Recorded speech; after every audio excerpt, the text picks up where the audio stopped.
Well, I lost most of my sunlight today, so I got the yellow effect going on right now, but gotta make it work.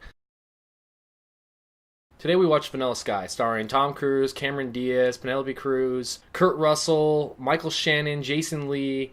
There's just a lot of people in this one. There's like five or six, like right off the bat, that you recognize. But these guys weren't very big back in the day, but now these guys are huge. This movie is actually a remake of a Spanish film, which was made in like '97 and had Penelope Cruz in it too, and she actually played the same role. So they must have liked her enough to bring her back a second time. This is a strange movie, and it's kind of hard to review because there's so much going on. But this movie is definitely a good movie to check out. I actually remember going to watch this movie on my birthday when it first came out, and I think I was about 13, 14 years old at the time, and I hated this movie. I couldn't stand this movie. I thought it was terrible. Well, watched it again. This is probably like my second, third time actually watching this movie, and I really like this movie now. And there's a lot of things going on, but I can keep track of everything that's going on, and I kind of understand more parts now than I did before. This movie mainly stars around Tom Cruise and Cameron Diaz and Penelope Cruz as the love interest throughout the movie. And at the very beginning, he's smiling like an idiot, and he finds a gray hair and he plucks it out, and you can tell he's very all about his appearance. He's all about his looks, and that comes in later to play throughout the whole movie. It's hard to review this movie without spoilers, so I'm just going to kind of throw some in. He's kind of messing around with Cameron Diaz, but he ends up falling for Penelope Cruz later on.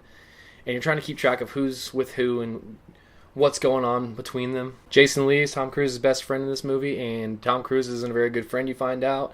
Pretty much steals Penelope Cruz away from him, and he seems like he's okay with it, but you know he's probably not.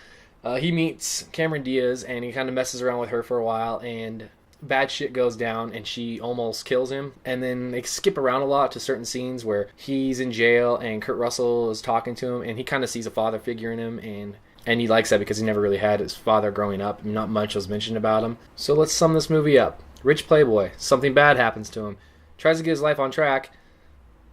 I can't say any more because it'll ruin the rest of the movie. But the moral of this story, the moral of this whole movie is don't stick your dick in crazy, no matter how hot she is.